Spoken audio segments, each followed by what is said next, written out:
Senhor nosso Deus, amado Pai, obrigado pela vida, obrigado pelo teu cuidado até aqui, esse ano, diante das circunstâncias adversas, dificuldades, alegrias, tu tem nos mantido até aqui, ó Deus, com a tua graça e a tua misericórdia. A tua graça nos salva e a mesma graça nos sustenta nesse presente tempo, ó Deus, e que nós possamos ter atitudes que venham honrar e glorificar o teu santo nome no tempo que tu tem nos dado nesse mundo, Deus. Ajuda-nos nessa noite, que a tua palavra fale aos nossos corações e faça a obra, Deus, que tem necessidade pela honra e glória e exaltação do teu santo nome. Perdoa os nossos pecados, ó Pai, obrigado pela vida, em nome de Jesus Cristo que eu oro. Amém. Nosso texto está ali no livro de Atos, capítulo 9.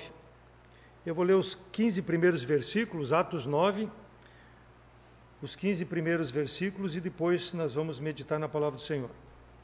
Atos 9, de 1 a 15, diz assim: E Saulo, respirando ameaças e mortes contra os discípulos, dirigiu-se ao sumo sacerdote e pediu-lhe cartas para Damasco, para as sinagogas, a fim de que, se encontrasse alguns daquela seita, quer homens, quer mulheres, os conduzisse presos a Jerusalém. E indo no caminho, aconteceu que, chegando perto de Damasco, subitamente o cercou um resplendor de luz do céu. E caindo em terra, ouviu uma voz que dizia: Saulo, Saulo, por que me persegues? E disse: Quem é, Senhor? E disse o Senhor: Eu sou Jesus, a quem tu persegues. Duro para ti é recalcitar contra os aguilhões. E ele, tremendo e atônito, disse: Senhor, que queres que eu faça? E disse-lhe o Senhor: Levanta-te e entra na cidade, e lá te será dito o que convém fazer. E os homens que iam com ele pararam espantados, ouvindo a voz, mas não vendo nada. E Saulo levantou da terra e, abrindo os olhos, não via ninguém. E guiando-o pela mão, o conduziram a Damasco. E esteve 3 dias sem ver e não comeu nem bebeu. E havia em Damasco um certo discípulo chamado Ananias. E disse-lhe o Senhor em visão: Ananias? E ele respondeu: Eis-me aqui, Senhor. E disse o Senhor: Levanta-te, vai à rua direita e pergunta na casa de Judas por um homem de Tarso chamado Saulo, pois eis que ele está orando. E numa visão ele viu que entrava um homem chamado Ananias e punha sobre ele a mão para que se tornasse a ver. E respondeu Ananias: Senhor, há muitos ouvi acerca deste homem, quantos males tem feito aos teus santos em Jerusalém. E aqui tem poder dos principais dos sacerdotes para prender a todos que invocam o teu nome. E disse-lhe, porém, o Senhor: Vai, porque este é para mim um vaso escolhido, para levar o meu nome diante dos gentios e dos reis e dos filhos de Israel. A atitude de um salvo por Jesus Cristo.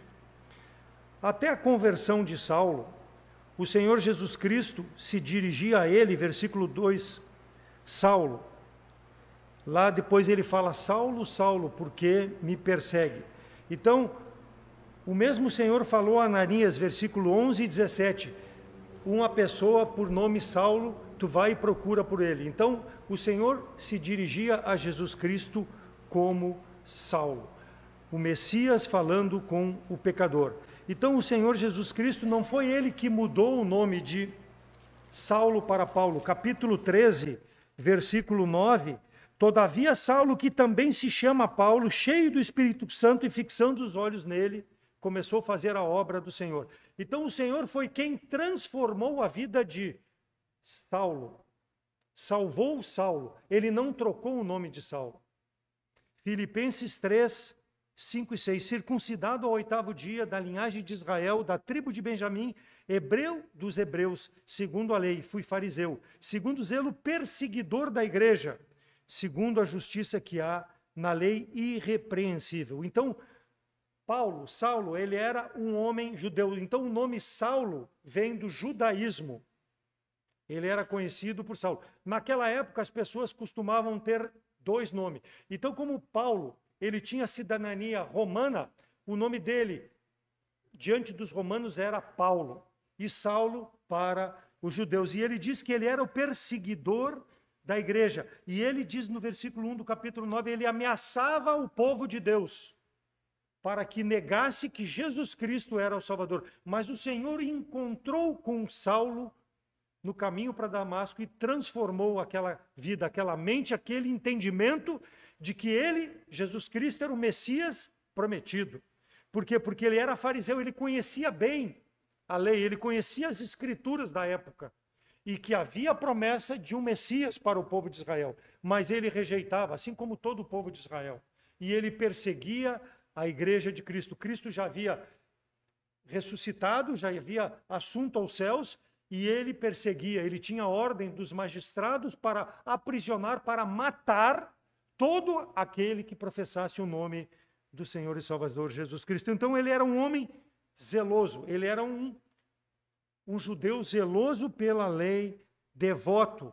Então o seu nome Saulo, em hebraico, ele carregou até aquele momento em que Cristo transformou ele, em que Cristo preparou ele para o Evangelho. A partir do capítulo 13, versículo 9, nunca mais se fala Saulo, sim Paulo. Porque convosco falo, gentios, que enquanto for apóstolo dos gentios, glorificarei o meu ministério. Romanos 11, 13. Então Paulo, ele foi chamado pelo Senhor, versículo 15 do capítulo 9, para ser a luz aos gentios. Então ele foi transformado. O homem foi transformado para pregar o Evangelho. E esse é o ministério que ele levou em toda a sua vida. E ele fala, eu falo a vocês daquilo que aconteceu com a minha vida. E é isso que o crente, o salvo em Cristo Jesus, precisa ter em mente. O Evangelho é simples, irmãos. Ele precisa ser pregado, ele precisa ser testemunhado.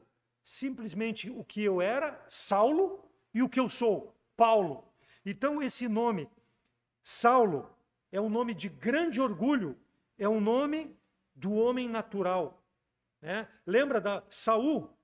Saulo vem da raiz de Saul. Quem foi Saul? Um homem escolhido por Deus para ser rei sobre Israel? Não. Um homem escolhido segundo o propósito do homem, porque o povo murmurou e pediu um rei.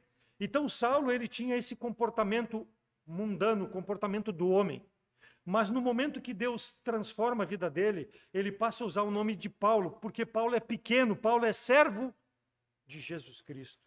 E é essa a mente que nós devemos ter, irmãos. Nós somos servos de Jesus Cristo para pregar o Evangelho e não fazer a nossa vontade. Então aquele grande homem, perseguidor da igreja, ele passou a ser perseguido. Por quê? Porque ele passou a ser servo do Senhor Jesus Cristo, aquele que morreu na cruz pelos seus pecados. Ele entendeu a transformação na sua vida e ele aceitou pela graça a salvação em Jesus Cristo.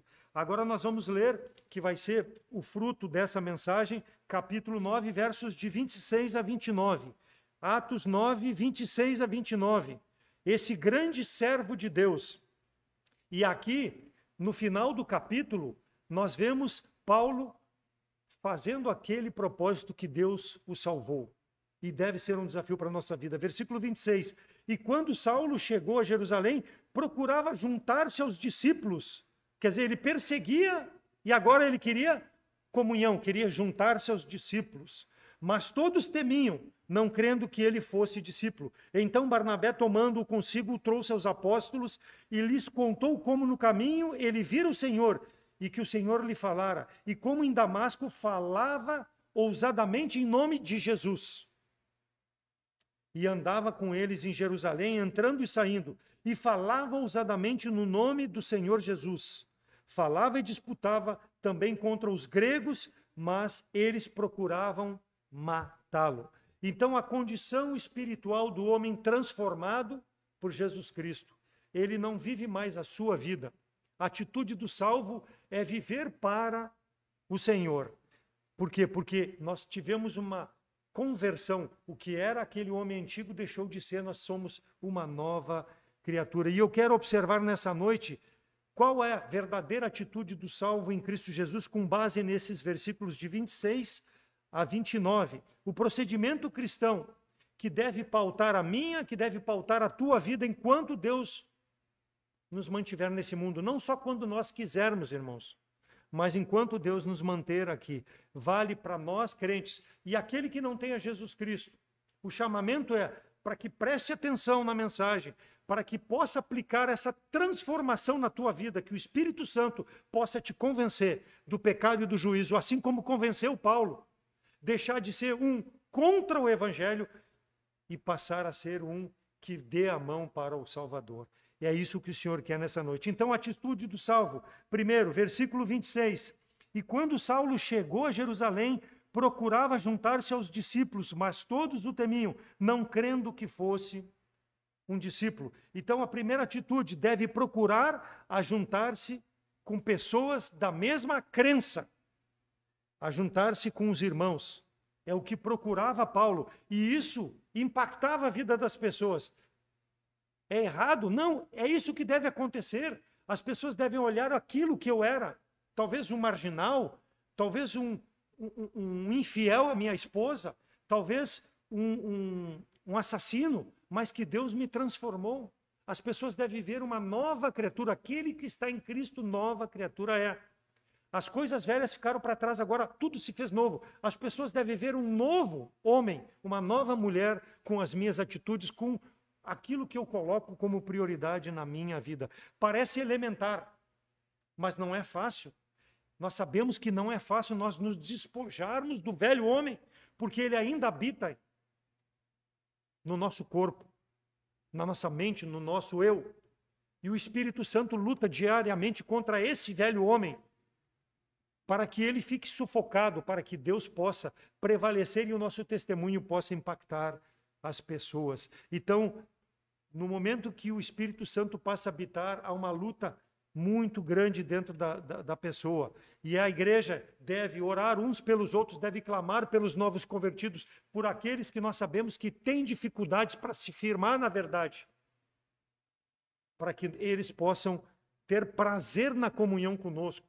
Então, muitos não vêm à igreja, muitas vezes, porque não têm prazer na comunhão. E aqui diz que Paulo procurava os discípulos, versículo 26. E quando Saulo chegou a Jerusalém, mais uma vez procurava ajuntar-se aos discípulos. Deve ter prazer, irmãos. Não deve ser um peso eu vim à igreja. Eu vou ver o fulano, ciclano, beltrano, não. Nós devemos nos despojar de todo e qualquer sentimento da velha criatura e nos revestirmos dia a dia pelo Espírito de Deus da nova criatura, que é o Espírito de Deus habitando em nós, porque nós somos renovados pelo sangue de Jesus Cristo. Provérbio português: aves da mesma plumagem voam juntos, ou seja, pássaros da mesma pena estão sempre juntos, né? O mundo animal nos ensina muito sobre isso. O leão sempre está com o leão, a leoa e seus filhotes. O urubu está com os urubus. Ele não está... As hienas, elas estão entre elas. Então o mundo animal nos mostra que há uma similaridade de sentimentos para que possa ter a comunhão. Quer seja um sentimento bom, quer seja um sentimento mau. As pessoas se juntam com aqueles que vão fechar com o seu pensamento e com suas atitudes. Dificilmente um marginal vai querer comunhão com uma pessoa de bem e vice-versa. Vão se separar, porque pássaros da mesma pena vão juntos. E assim vale para o crente. O crente, então, deve compartilhar o seu caráter com pessoas salvas em Cristo Jesus. Pessoas que têm o mesmo sentimento porque foram transformadas. Então, andar junto deve ser uma característica do crente com crente. Não pode ser com uma pessoa do mundo. Não estou dizendo que tu não possa ter relacionamento com as pessoas do mundo. Deus nos mantém no mundo para que nós nos relacionemos com essas pessoas, para que elas também possam ser transformadas.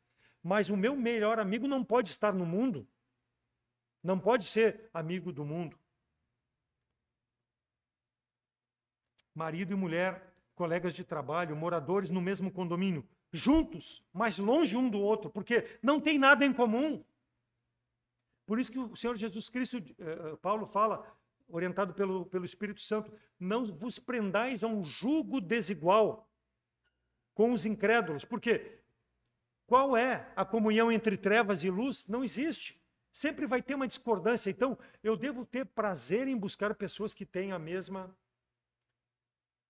fidelidade ao Salvador, que têm o mesmo pensamento de servir ao Salvador. Versículo 27. Então Barnabé, tomando consigo, o trouxe aos apóstolos e lhe contou no caminho que ele vira o Senhor, ele falava, e como em Damasco falava ousadamente. Então, aquele que tem a mesma fé, ele vai exortar o outro e ser exortado pelo outro a falar sobre a transformação na sua vida.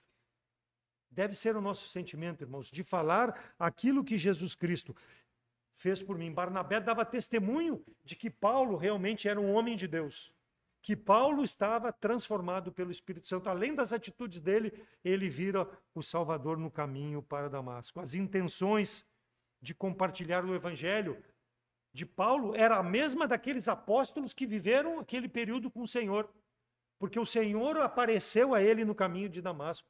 E depois nós sabemos, a Bíblia fala que o Senhor o preparou para o ministério. Paulo entendeu isso. Então, um crente que coloca a sua vida no altar do Senhor, ele vai ter essa atitude. Não é porque foi Paulo, não é porque foi um discípulo do Senhor, um apóstolo do Senhor daquele tempo, não. Qualquer um de nós que desejar servir ao Senhor e colocar no altar do Senhor, não do lado, no altar do Senhor, para fazer a vontade de Deus, ele vai ser uma bênção como foi Paulo. Não porque foi Paulo simplesmente, não porque Paulo se despojou do seu eu para servir ao Senhor. Tinha prazer em estar em comunhão com pessoas da mesma fé, juntos para compartilhar. Por quê? Porque sozinho, irmãos, nós não vamos vencer a guerra. Podemos ganhar uma batalha, mas a guerra, ela é contra a potestade, o espírito do maligno, e nós precisamos estar juntos com aqueles que têm a mesma fé, para que a oração, para que a comunhão possa nos fortalecer para continuar fazendo a obra do Senhor. 1 Coríntios 1:10, o pastor usa nas nossas reuniões da Assembleia da Igreja Administrativa: rogo-vos, pois, irmãos, pelo nome de nosso Senhor Jesus Cristo, que digais todos uma mesma coisa, e não haja entre vós disenções, divisões, antes sejais unidos em um mesmo sentimento e um mesmo parecer. A Nova Versão Transformadora diz assim: irmãos, suplico em nome de nosso Senhor Jesus Cristo que vivam em harmonia. Então, se não tem disenção, se não tem separação, é uma vida em harmonia, é uma vida de prazer. Vale na igreja, vale na comunhão com a minha mulher, com o meu marido, que é salvo em Cristo Jesus. Então, o salvo em Cristo Jesus não pode ter uma guerra em casa, porque se ele tiver uma guerra em casa, ele traz essa guerra para a igreja. Sendo os dois salvos, sendo a família salva. Novo mandamento vos dou. Não pode ficar só na boca, tem que ser demonstrado a atitude no dia a dia do salvo, a fim de que não tenham divisões entre vocês, antes tenham o mesmo parecer, unidos em pensamento e propósito. Ah, irmão, mas o mundo diz que toda unanimidade é burra. O mundo diz, sabe por quê?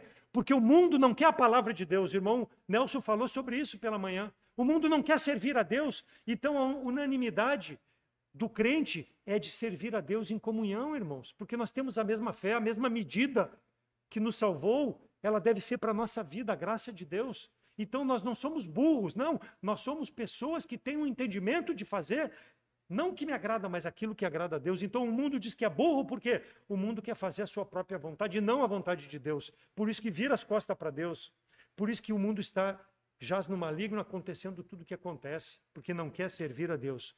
E nós, como salvos, precisamos ter esse entendimento de ter prazer na comunhão com os irmãos. Não permita que nada te afaste de servir ao Senhor, com os irmãos da igreja local. Seja aqui na nossa igreja, seja alguém que está acompanhando pela internet, na sua igreja, se há algo que precisa ser perdoado, vá, peça perdão para o irmão, restabeleça a comunhão, porque a obra é de todos. E Deus precisa de cada um de nós, irmãos. Porque o mundo cada vez mais lutando contra nós, e se nós diminuirmos, vai ficar muito mais difícil para lutar. Então temos que ter prazer na comunhão, como tinha aqui dito pelo próprio apóstolo Paulo, falando aqui por Barnabé, falando nesse sentido. Então, ajuntar-se, é estar próximo, manter comunhão. E é muito mais que isso, irmãos. É levar as cargas uns dos outros, é privar daquela comunhão ao ponto de dividir as alegrias, as tristezas, para que Deus seja glorificado.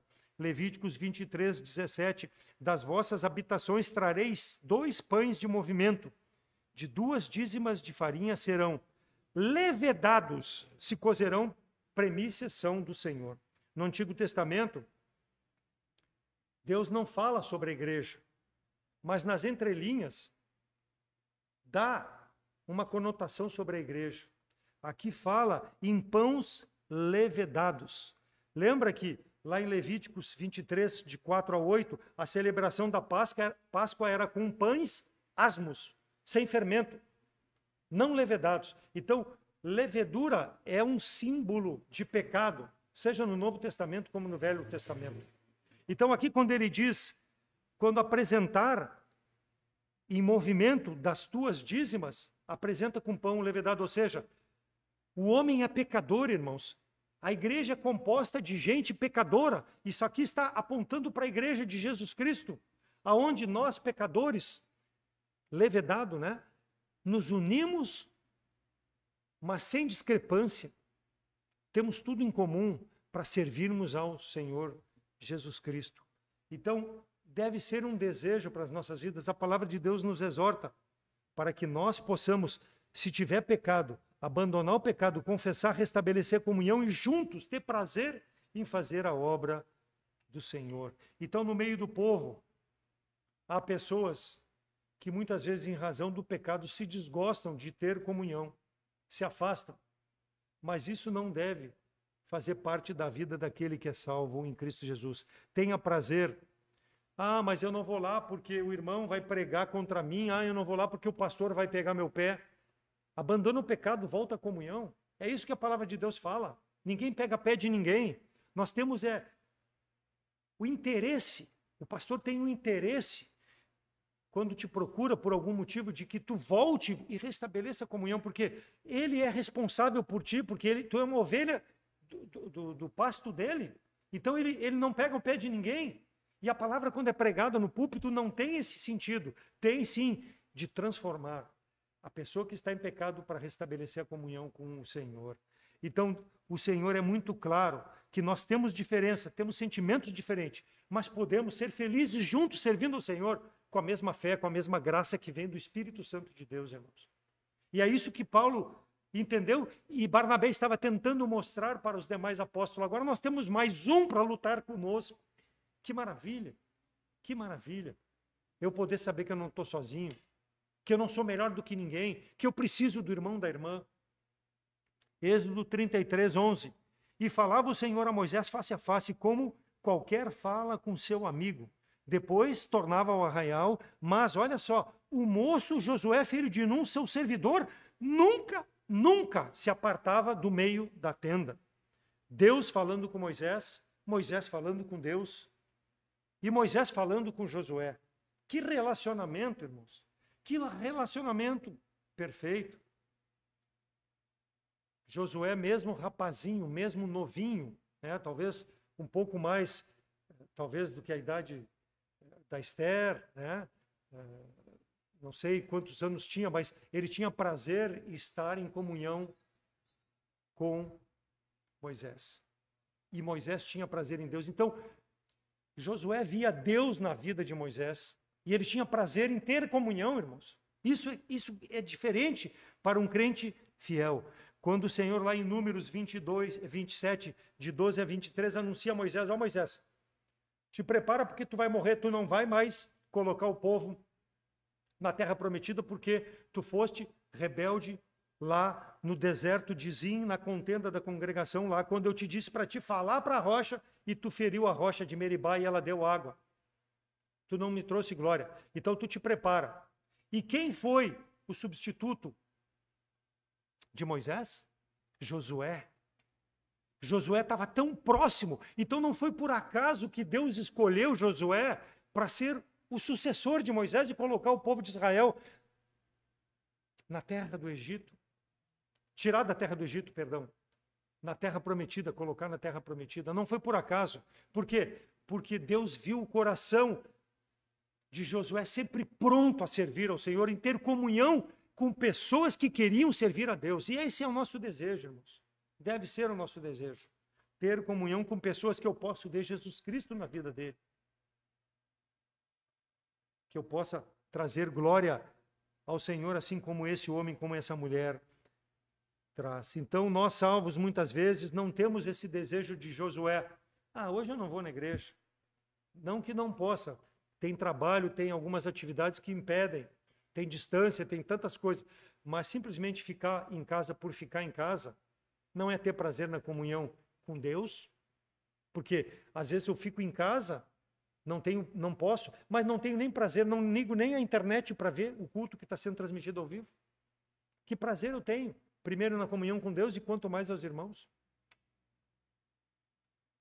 Aves da mesma plumagem voam juntos, ou seja, dize-me com quem tu andas e eu tirei quem tu és. Então não adianta dizer que é crente se tu não tem prazer de servir a Deus na igreja local, de ter comunhão com as pessoas que fazem isso. O pastor Roger gostava muito de repetir nas suas mensagens 2 Coríntios 13, 5. Examina o teu coração para ver realmente se tu está na fé. Ou seja, se tu realmente é salvo. Porque se tu não tem prazer em comunhão, alguma coisa errada na tua vida. Talvez seja falta de salvação. Mas eu vou na igreja. Não quer dizer nada. Muitas igrejas estão cheias de pessoas que eu não sei se nós vamos encontrar no inferno, no céu, vão para o inferno. Eu conversava com a irmã Helena, a irmã do irmão Eduardo, do Glênio, que faleceu, e ela dizendo, olha, eu não sei, irmão, ele nunca demonstrou na vida dele uma transformação, mas ele passou a respeitar a Deus um dia que o pastor Diógenes testemunhou para o Clênio, e o pastor Diógenes contou para Helena e para o pastor Daniel que o Clênio tinha feito uma decisão em Cristo. Não veio à igreja, mas não impediu mais os filhos de vir à igreja. A Helena me contava que ela trazia os filhos dele num primeiro momento, depois ele impediu, depois ele entendeu. Então, será que todos nós, quando sairmos desse mundo, vamos estar lá no céu? Então, talvez o Glênio, que eu disse, pode ser que a gente achasse que não era salvo e eu orava pela salvação dele, porque eu não sabia disso, eu disse para ela, talvez ele esteja lá com o Senhor. E será que eu vou estar lá com o Senhor? Eu não tenho prazer nas coisas de Deus? Então nós devemos nos examinar conforme 2 Coríntios 13, 5, para ver se realmente nós permanecemos na fé. Porque aquele que foi salvo, pela graça de Deus, deve ter a graça de Deus para viver no presente tempo, independente do que vai acontecer com a sua vida. Então não ande na igreja simplesmente por andar. Por quê? Porque se o teu coração está no mundo, né, não tem como tu servir a dois senhores. Tu precisa decidir. E a palavra de Deus, quando pregada, ela tem essa finalidade de acomodar aqueles que estão insatisfeitos ou estão com tribulação em suas vidas, e aqueles que estão muito calmos também sacudir para que possam ter decisões que honrem e glorifiquem a Deus. Josué não queria se apartar da tenda onde estava a presença de Deus. Lembra? Deus não estava lá, na tenda da congregação, mas era um símbolo da presença. A arca era o símbolo da presença de Deus.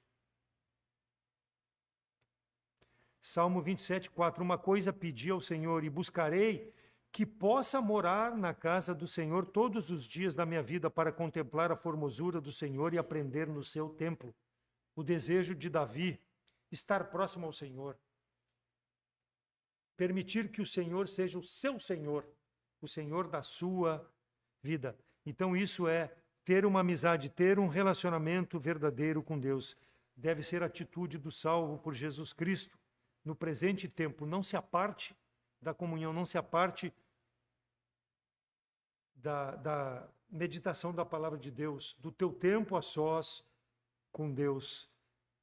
Hebreus 11, 25. Pela fé, Moisés, sendo grande, recusou ser chamado filho da filha de Faraó, escolhendo antes ser maltratado com o povo de Deus do que por pouco tempo ter o gozo do pecado. Moisés preferiu o povo de Deus, escolheu sofrer, escolheu o cargo de tirar o povo da servidão do Egito. Precisava de força. E aonde ele buscou? No Senhor. Ele passou 40 dias e 40 noites naquele monte, privando, sem comer nada, da comunhão de Deus. Imagina, né? Nós não pregamos o jejum como uma prática, mas pode fazer jejum, o crente deve fazer jejum? Deve. Se ele desejar mostrar para Deus que ele está contristado a ponto de precisar fazer um jejum, ele pode fazer, mas nós não pregamos isso como norma na igreja. Assim como não pregamos o lava-pés para mostrar que nós demonstramos amor pelos irmãos. Não pregamos isso. Mas se quiser fazer, faça. Mas será que eu faria um jejum de 24 horas? Quanto mais de 40 dias sem comer. Talvez nem no Largados e Pelados aí, essa série que tem no Discovery, eu faria o jejum porque eu ia dar um jeito de comer alguma coisa porque eu morreria. O crente tem que ter esse prazer, irmãos. Ele precisa ter a força. E a força vem do Senhor. Moisés precisou disso, Josué precisou disso.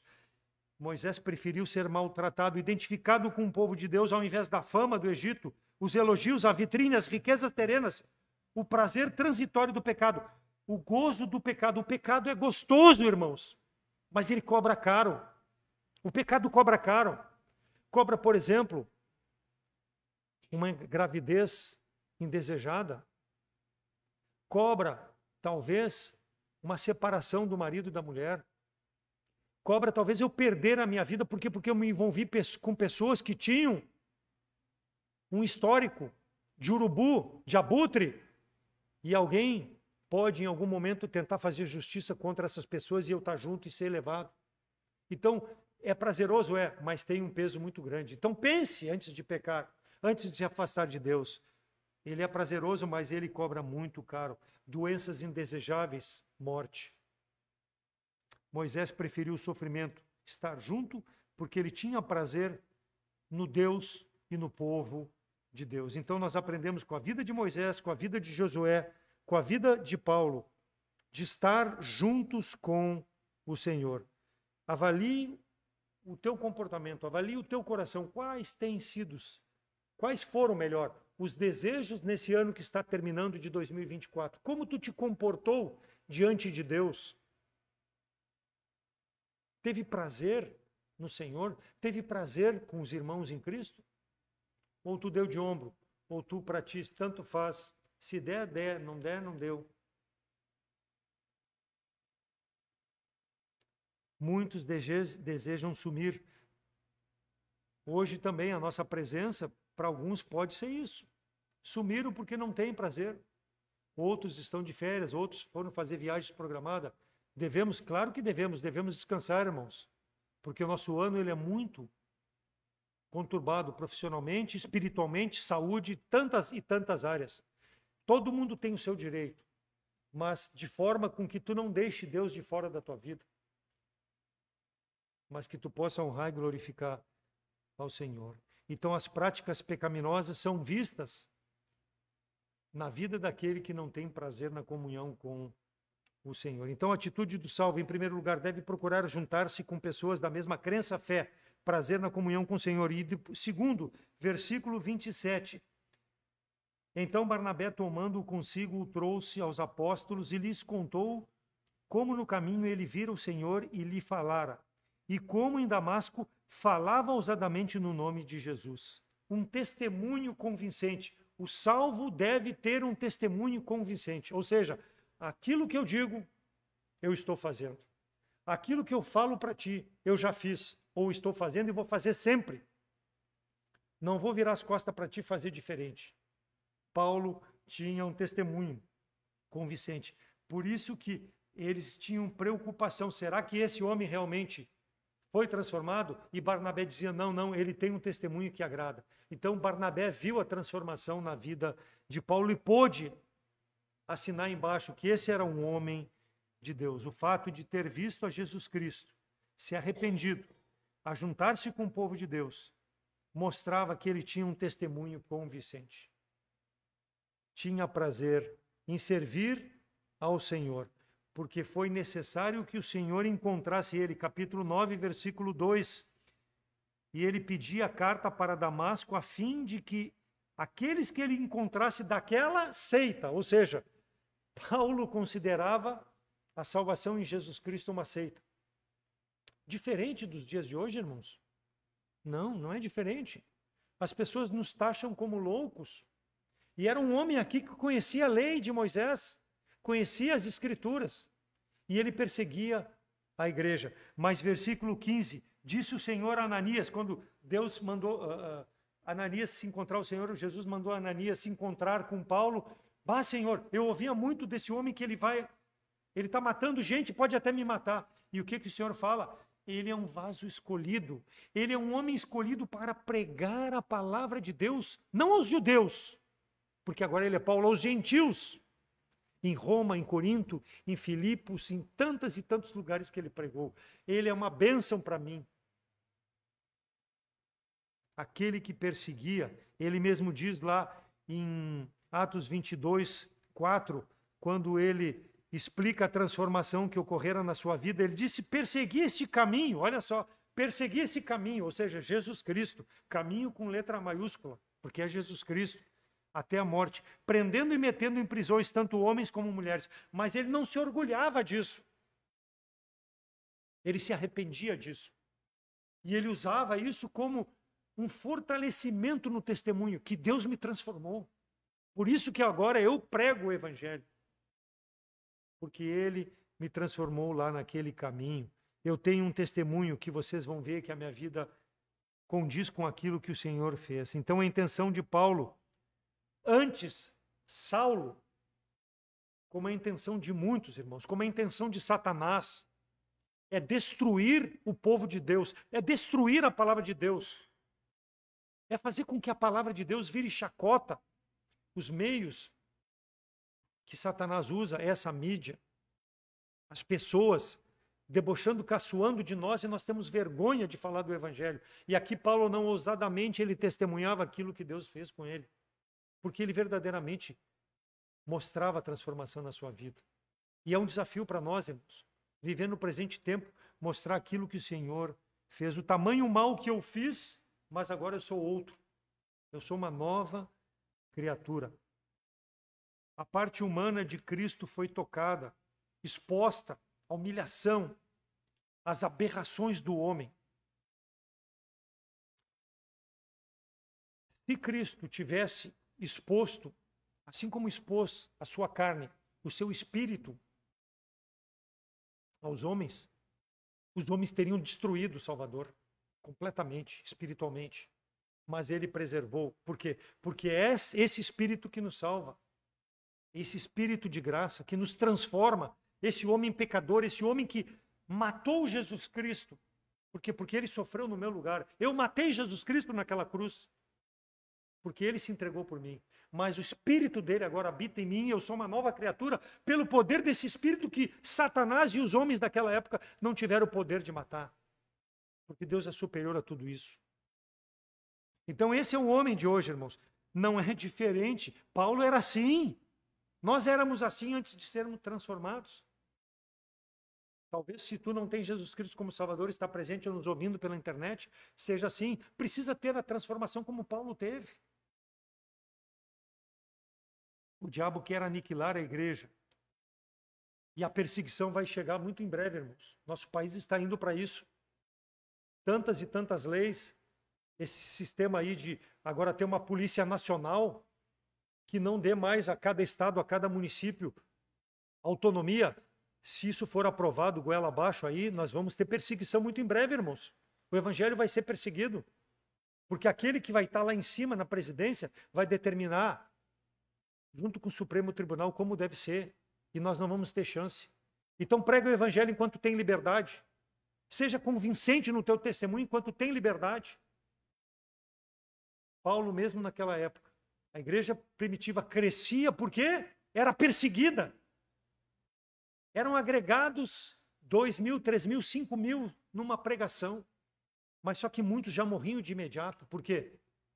Porque havia perseguição.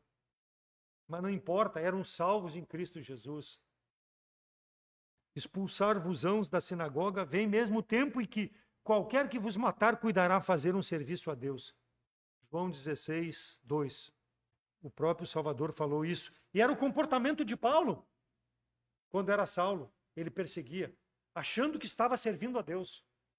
O que aconteceu com as Torres Gêmeas lá, no 11 de setembro de 2011? Aqueles 110 andares de 2 torres ruíram em questão de 2 horas, 3 horas. Eu me lembro, eu estava trabalhando lá na Zona Sul, lá no Lami, e eu vi aquilo na televisão e digo, mas o que é isso? De uma hora para outra parece que foi feita uma implosão nas torres. Aqueles homens, irmãos, assim como Paulo, eles fizeram aquilo achando que estão servindo a Deus. Mas como eu vou estar servindo a Deus querendo o mal do meu próximo?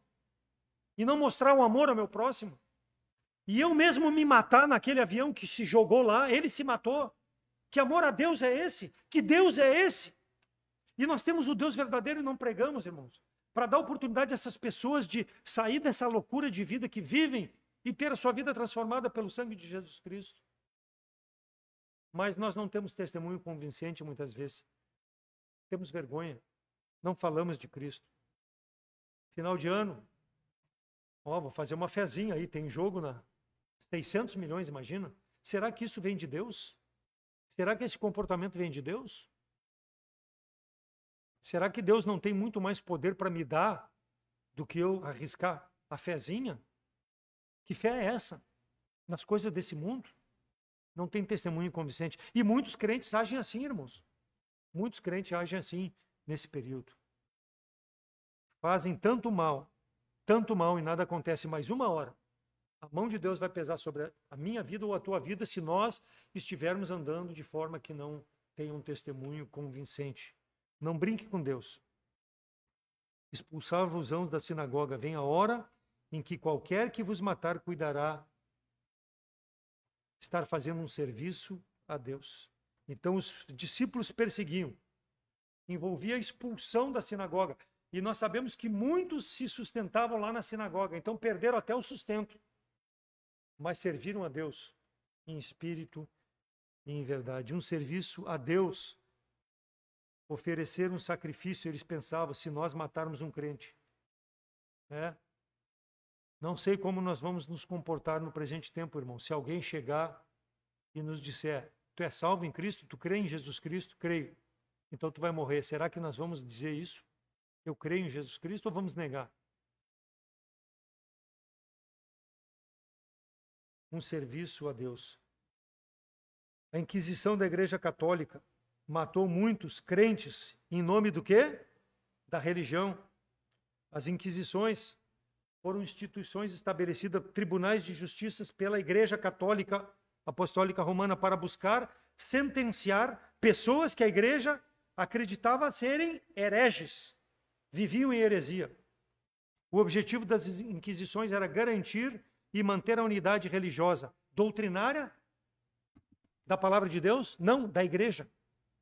A Igreja dizia como tinha que ser, não a Bíblia. E aí eles perseguiam as pessoas. Hereges.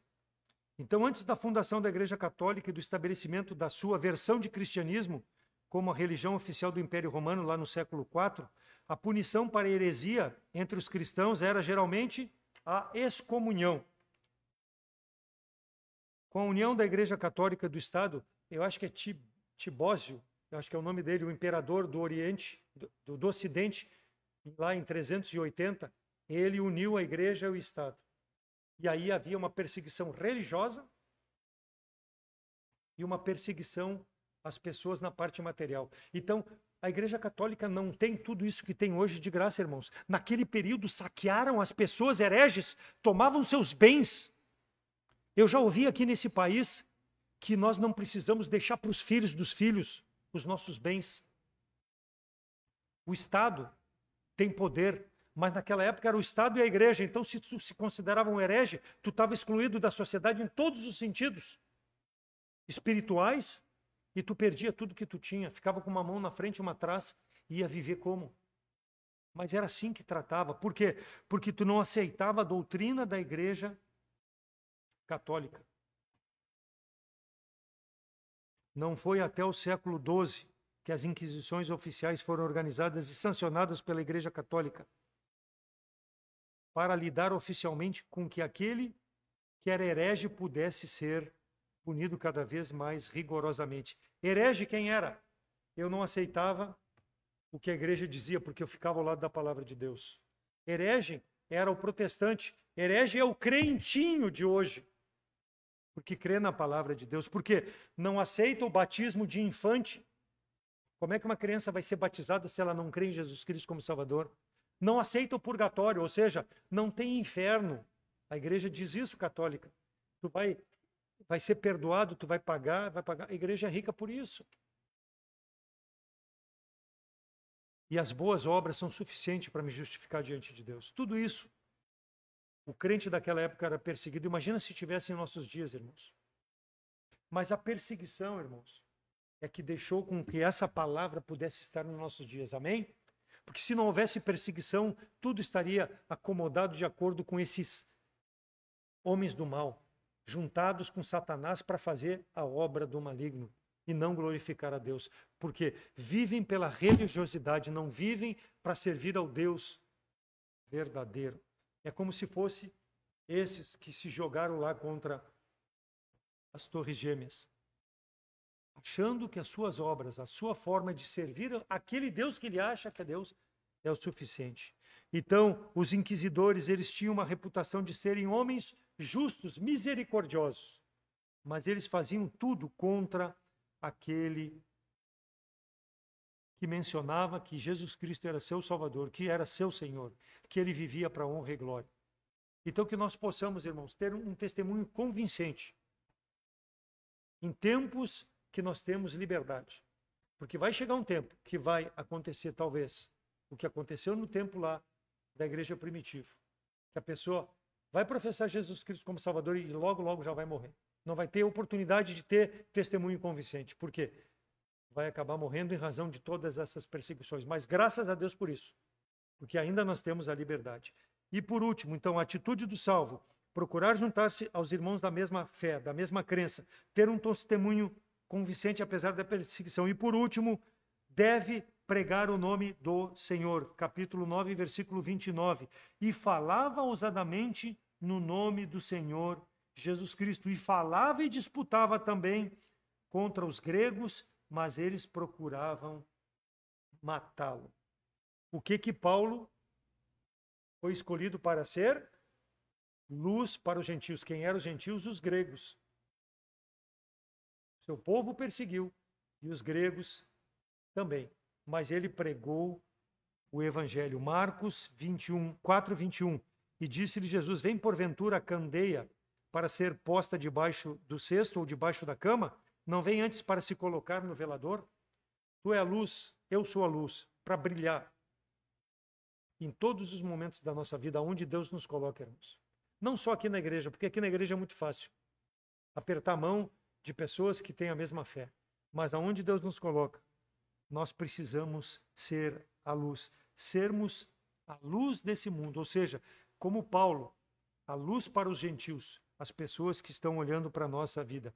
Querem tirar a nossa vida, se preciso for, não deixe de mostrar a transformação. Paulo teve isso em mente, de perseguidor a propagador do evangelho. Se a minha vida, se a tua vida incomoda alguém, no sentido de que a pessoa vê Jesus Cristo na nossa vida, amém. Amém. A nossa vida não pode incomodar alguém porque eu sou desonesto, porque eu sou falso, porque eu sou mentiroso. Isso não. Mas ela deve impactar a vida das pessoas porque eu sou uma pessoa fiel. Eu prego Jesus Cristo, eu tenho um folheto, eu abro a palavra de Deus quando tenho oportunidade e prego a salvação em Jesus Cristo. Paulo transformou o mundo da sua época, não porque era apóstolo, porque Deus tinha escolhido ele lá naquele caminho de Damasco. Deus nos escolheu também, nos salvou, para que nós possamos propagar o evangelho, porque ele nos transformou verdadeiramente.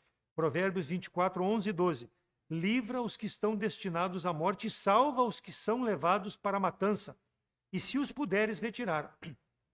Se disseres, eis que o não sabemos, porventura aquele que pondera os corações não considerará? Aquele que atenta para a tua alma não o saberá? Não pagará ele ao homem conforme a sua obra? Então o apelo é: livra da morte aqueles que estão caminhando para a morte. Ou seja, que têm negado a Jesus Cristo como Salvador. Livra esses. É o apelo da palavra de Deus. A Bíblia tem poder para isso, porque ela é a palavra de Deus. Eu sou um instrumento. Eu é que vou manifestar no meu Salvador aquilo que eu era, aquilo que ele fez e aquilo que eu estou sendo hoje. Então, quantos estão próximos de nós? No trabalho, na nossa escola,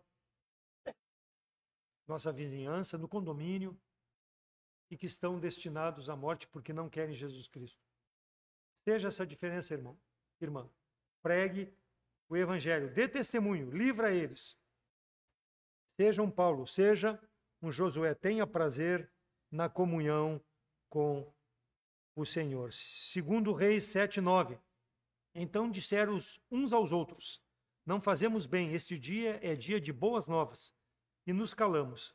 Se esperarmos até a luz da manhã, algum mal nos sobrevirá.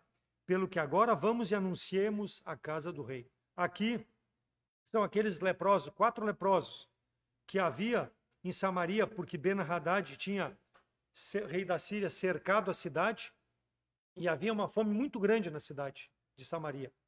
E o profeta profetizou Eliseu de que haveria suprimento em abundância no outro dia. E aqueles leprosos, morrendo de fome, saíram e foram de encontro aos sírios, pedindo que pudessem ser misericordiosos para com eles, porque eles estavam morrendo de fome. E nós sabemos que os leprosos eram separados da comunhão de Israel. E quando eles chegam lá na Síria, o que acontece? Deus havia dado um ruído de carros e cavaleiros e os sírios tinham fugido. E a cidade ficou à mercê. Havia, então, superabundância de alimentos, vestimentos, animais, havia tudo lá. E aí, eles dizem no versículo 9 do capítulo 7, se nos calarmos, sobrevirá um mal sobre nós. Ou seja, nós temos uma nova para contar para o rei. Voltemos a Samaria, mesmo que eles nos rejeitem porque nós somos leprosos. Vamos lá e vamos contar, ó, tem suprimento, tem salvação para toda a cidade. E eles foram, contaram, o rei examinou se era verdade e todo o povo foi e saqueou os sírios, sem derramar uma gota de sangue. Por quê? Porque esses homens tinham as boas novas. Hoje é dia de boa nova. Se nos calarmos, sobrevirá um mal. Mas foi o Senhor que fez aquele ruído, todo aquele barulho para que os sírios fugissem. Por quê? Porque a salvação vem do Senhor, não vem do homem. O homem foi um instrumento de ir lá, ver que havia salvação para a cidade, que estava morrendo de fome, e participou. E é isso que nós devemos fazer, irmãos. Se nós somos salvos, nós temos a palavra que habita em nós, temos o Espírito de Deus. Nós devemos propagar o Evangelho, nós devemos proclamar as boas novas. Quais são as boas novas? Que Jesus Cristo veio a esse mundo, que Ele viveu sem pecado, que Ele morreu pelos meus pecados, que Ele foi sepultado, mas que Ele ressuscitou me dando vida eterna, porque eu creio nisso. Essa é a boa nova que nós devemos contar às pessoas. Se nós realmente temos prazer na comunhão com Deus, prazer na comunhão com os irmãos e fazer a vontade de Deus. Eles deixaram tudo e foram e contaram. Tu tem deixado talvez teus prazeres, talvez o teu conforto da tua casa para sair, entregar um folheto ou sair para fazer evangelismo? Ou tu tem negligenciado isso? Então que tu possa, que eu possa, irmão e irmã, cada um de nós examinarmos o nosso coração e vermos aquilo que nós temos feito, o que fizemos nesse ano de 2024. Será que agradou ao meu Salvador? Colocando na balança, ficou mais pendente para não ou para sim? Sabemos que somos pecadores. Lembra do pão feito com levedura? Vivemos com pecado, mas não podemos deixar que o pecado domine a nossa vida. Que nós possamos dia a dia nos apresentarmos como salvos verdadeiros em Cristo Jesus, para fazer a obra que o Senhor tem para cada um de nós. Seja um Moisés na relação com Deus, seja um Josué, seja um Paulo, depois de transformado. Que o teu pensamento e o teu desejo possa ser até a volta de Cristo, de servir ao Senhor, no ano de 2025, se Ele voltar. E se não voltar, continuar servindo. E aquele, talvez está nos ouvindo pela internet, ou está presente e não tem Jesus Cristo como Salvador, o meu apelo é para que tu ainda aproveite a misericórdia de Deus que foi durante esses 12 meses desse ano. Deus não te levou desse mundo. Permitiu que tu estivesse aqui, com tantos acontecimentos que aconteceram nesse estado. Né? Hoje nós vimos mais um avião, caiu 176 pessoas. E se eu tivesse dentro daquele avião sem Cristo? Quantos estavam lá sem Cristo? Para onde eles foram? Para o purgatório, como pregam? Não, foram para o inferno, irmãos. É duro, mas é a palavra de Deus. Aquele que rejeita a salvação em Cristo Jesus, Deus amou o mundo de tal maneira que deu o seu Filho unigênito, para que todo aquele que nele crê não pereça, mas tenha vida eterna. Só que o versículo 17 vai adiante, ele diz, aquele que não crê já está condenado por não crer na salvação do Senhor, no amor de Deus, na graça de Deus em Jesus Cristo. Então, o meu apelo a ti, se não tem Jesus Cristo, pela internet ou pessoalmente, examine a tua vida, o que precisa ainda para ti poder ser Saulo para Paulo, ter uma vida transformada. É crer, é fácil. Senhor, me perdoa. É uma oração simples. Eu creio que tu é o Salvador, que eu não tenho outro meio de me achegar ao Deus Todo-Poderoso, senão pelo teu sacrifício. Nos procure pelas redes sociais ou pessoalmente, que nós vamos te mostrar na palavra de Deus a decisão mais importante que tu deve fazer na tua vida. Porque nós não sabemos quantos dias teremos de vida ainda nesse ano e no próximo ano de 2025. Então, que Deus com a sua palavra, irmãos, possa transformar nossas mentes, nossos corações, seja salvo, seja incrédulo, para que nós possamos rejeitar os prazeres momentâneos desse mundo e vivermos de forma com que possa honrar e glorificar ao nosso Salvador. Aceite a Cristo como Salvador. Crente, volte aos caminhos do Senhor, viva de forma a agradar o Salvador. Amém? Vamos orar. Pai amado, obrigado pela tua palavra. Obrigado porque nesse ano de 2024, Deus, ela pôde ser aberta ainda com liberdade, pregada, para que aqueles, ó Deus, que chegaram, que nos acompanham pela internet, possam ser alertados da sua condição, a necessidade de crer em Jesus Cristo como Salvador, porque os dias são maus, os dias são próximos, ó Deus, teu retorno está muito iminente, que nós possamos, como salvos em Cristo, ter prazer na comunhão uns com os outros, buscar, ó Deus, meditar na tua palavra, depender da tua orientação, da tua vontade para a nossa vida, ter um testemunho convincente, aquilo que nós vivemos possa ser aquilo que nós verdadeiramente cremos, ó Deus, e que possamos abandonar o pecado que tão perto nos cerca e vivermos uma vida despojada do nosso eu e honrando, glorificando, pregando o Evangelho, ó Deus, para a honra, glória e exaltação do teu santo nome. Obrigado pela fidelidade de todos os irmãos que participam desse ministério, aqueles que puderam chegar, aqueles que nos acompanham pela internet, aqueles que estão de férias também, possa abençoar o tempo de descanso e possam conosco, ó Deus, sempre firmes, fiéis, honrando, glorificando o teu santo nome aqui nesse local que tu nos deu para termos comunhão. Obrigado pela nossa liderança, nosso pastor Wesley, pela família dele, com todas as dificuldades, tu tem guardado ele também, de sabedoria nas decisões, junto com a diretoria, e que nós possamos ser a luz nesse mundo, o sal nessa terra, nesse bairro, ó Deus, para a honra e glória e exaltação do teu santo nome. Obrigado pela salvação que nos une pela tua palavra, perdoa os nossos pecados, ajuda-nos a continuar te servindo. Em nome de Cristo que eu oro. Amém.